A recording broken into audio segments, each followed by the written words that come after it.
Time now for Movie Spotlight, where we discuss some of the latest releases on streaming services or the local box office. Film critic Darcy Paquet is here in the studio with us. Hello, Darcy. Hi, good to be here. Good to have you with us. The first film we'll be talking about this week is the big release of the holiday season. Noryang, Deadly Sea opened on Wednesday, making a big splash on day one, grossing 3 times more than rival release Aquaman and the Lost Kingdom. We're excited to see if it will be another solid box office smash after the success of 12/12 The Day. Darcy, do tell us a little bit more about this film. Yes, so if we go back to 2014, the director Kim Han-min released this film called The Admiral Roaring Currents, or Myungyang in Korea. And it's about the famous naval victory by Admiral Lee Sun-shin over the Japanese in 1597. There have been a lot of Korean films that have been made about this over the years, but this movie went on to set a new all-time box office record. It sold 17.6 million admissions, which is the record that still holds today. And having been so successful and having created such a big splash, the director announced plans to make 2 more follow-ups to that, to focus on two other famous battles by Lee Sun-shin. So last year, Hansan Rising Dragon was released in July, and that focused on a battle near Hansan Island that took place 5 years before the events of the first film. And now they're rounding up the trilogy with Noryang, Deadly Sea, which depicts the final battle around Noryang Strait. It takes place in 1598. And this is the battle that effectively ended Japan's invasion of Korea.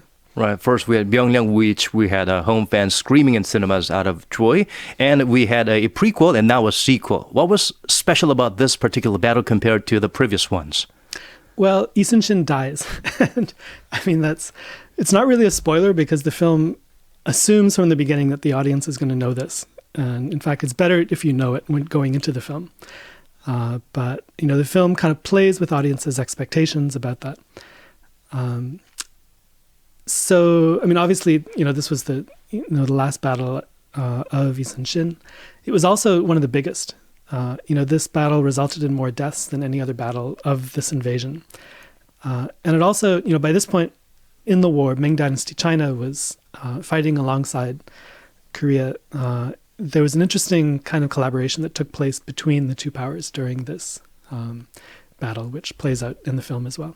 Right. It seemed like they breathed a little bit more life and put more dimension in what would be villains or the gray characters compared to the previous editions. The director used different actors for Lee Sun-shin in each film. Choi Min-sik of Old Boy fame, Park Hae-il of Decision to Leave.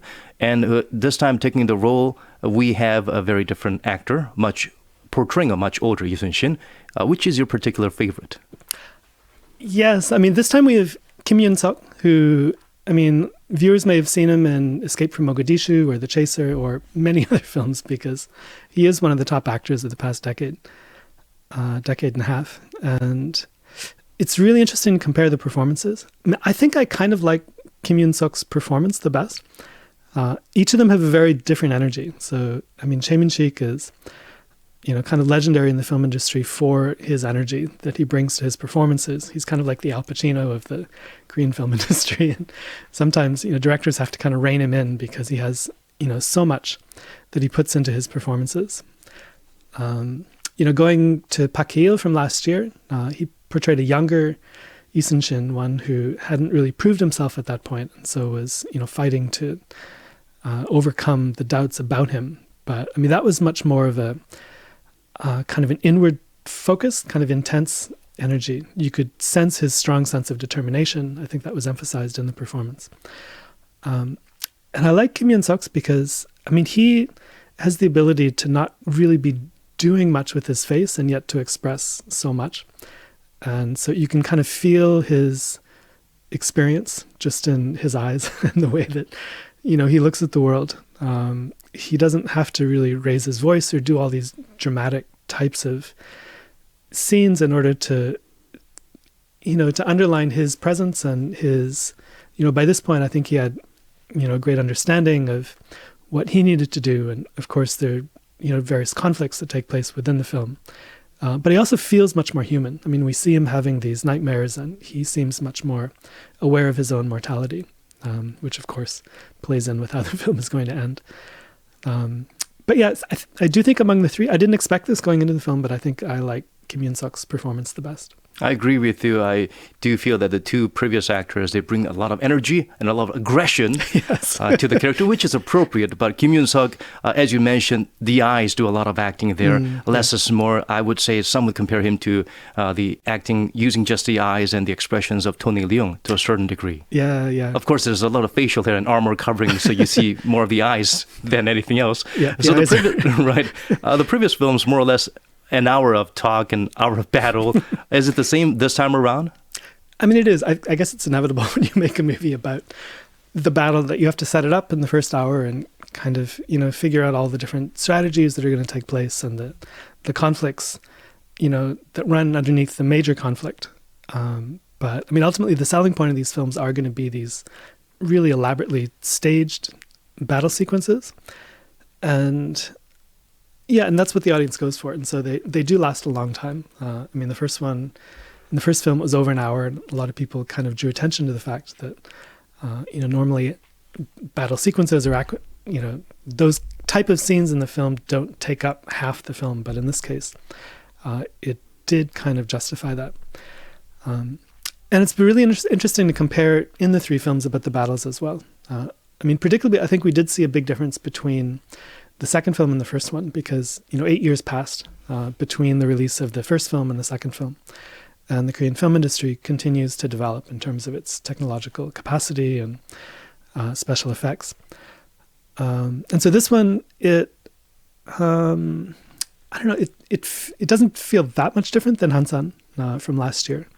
It's a different type of battle, though, because it's more of a scrappy kind of, particularly once they get into the middle of it, it's a lot of kind of up-close fighting that takes place. Whereas with Hansan, it was more kind of this, brilliant strategy, and we have the crane's wing formation and everything else that kind of traps the enemy. So in that sense, it is a different feel to it. But yeah, I think in general, I think sea battles are a challenge to shoot because you have, I don't know, it's hard to know where to put the camera. You have to focus on the different characters and the ships, but if you're just looking at a ship on the sea, it's hard to get a real sense of where it is located to everything else.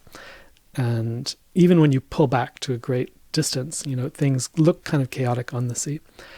And this film does suffer a little bit from that. In the middle of the battle, I was a bit disoriented, but it was always dynamic. Right. If it's too dark, it's hard to tell. But if it's not dark enough, it might seem too light at the same time. Yeah. I mean, this battle takes place throughout the night as well. The sun only rises at the end, towards the end of the battle. When it comes to the special effects, we've come a long way. We're not very heavily dependent on it as a crutch. It's just one of the tools we use. So overall, what are your thoughts on this movie? Yeah, I mean, I'm not crazy about these films in general, but I was impressed with everything that went into making it and that they were able to kind of pull it off to the extent that they did. Again, if you sat me down and kind of told me the synopsis of the film and, not knowing anything else and then going in to watch it, I'd expect something less dynamic than this. I am impressed with the ability of the director to kind of keep things moving, and certainly Kim Yoon-suk added a lot to that. So, there's a lot riding on this movie. The film industry is really hoping for another hit. They've had one in the second half of this year, but they could really use a second one. But this was an incredibly expensive movie to produce, and so they'll need to sell, I think, 7.2 million tickets just to break even, which incidentally is what the previous film grossed. So we'll see. I mean, people in the industry are hoping that audiences will check it out, and it's not going to have a lot of competition at the box office because Aquaman looks like a dud and there's not much opening in the coming weeks. Difficult time for fictional heroes when we talk about actual heroes based on history. Also difficult for the director to decide how much of a, I suppose, liberty they might take in terms of artistic visual effects, or at the same time portraying the facts as they were. We're moving on to our second film, a documentary classic film, Crescendo, a director by director Heather Wilk, follows contestants from around the world competing in the 2022 Cliburn International Piano Competition in Fort Worth, Texas. There's a Korean connection to this story as well, right, Darcy? That's right. And I'm going to spoil the ending of this film again. This is like spoiler week. But I mean, everybody knows, it's on the poster, it's in the film's marketing materials, because 2022 happened to be the year that this, piano sensation, Im Yoon-chan, became the youngest person ever to win this competition. And, the win launched him into fame. He's, already kind of a national hero in some ways in Korea, but critics just rave over his performances, and he's still so young that, his career is only just beginning to take off. A lot of his performances from the competition were widely viewed on YouTube, and so some viewers might be familiar with those and may have seen them. But this documentary, it takes us behind the scene. It explains how the competition works. It introduces us to a lot of the other competitors. And so it's a different perspective on what happened, even if viewers are familiar with it. The movie itself, it premiered at the the Jecheon International Music and Film Festival this summer, and then it was released in theaters just a couple of days ago. So again, we go to the proportion part of the movie. How much of the documentary is centered on Im Yoon-chan, and how much of it is on the competition in general? It's funny because as you're watching, you can tell that the thing about documentaries is you don't know how they're going to turn out. And so you have to start shooting them before you know how they're going to end. And so there isn't a lot of focus on him at the beginning. They are focusing really on the other characters, the other contestants in this. And there are several stages where, they start off with 30 competitors, and then it's, whittled down to 18. And then, there are different steps and people are eliminated. And it's only sort of after the first stage or so that you can sense that, the filmmakers and perhaps the other people in the competition start to catch wind of the fact that, there's this young kid here is something really special. And so at that point, we start getting more interviews with him. But actually, a lot of the interviews with him were shot after the competition was over. But they edit those in. And yeah, so basically, apart from this kind of opening section featuring him, as you go through the documentary, becomes more and more about him. Right. The fun part of a documentary is that they show the process, not just the product. And there's no script to it, of course. What do you think was the most interesting part about the documentary in particular?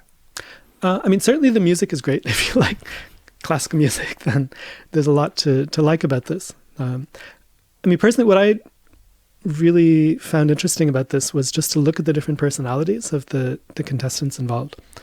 And, all of these contestants are, really kind of, sensitive people in terms of their personalities. And they have this incredible ability to express emotion through music.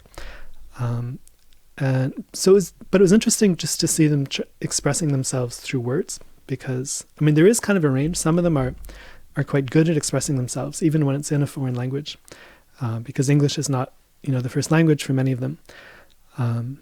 Others really kind of struggle to put their feelings in words, or they're just very withdrawn and they don't show any great excitement or anything else. They're so level-headed when they're in the middle of this really dramatic competition.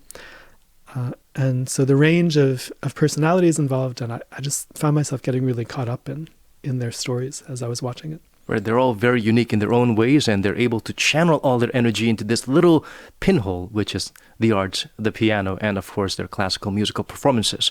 I believe you have some criticisms regarding this movie as well. Yeah, personally, I thought they could have done a little bit better with some of the backdrop to, what was taking place as this competition was taking place, because, just before the main round of the competition opens, Russia invades Ukraine. This was...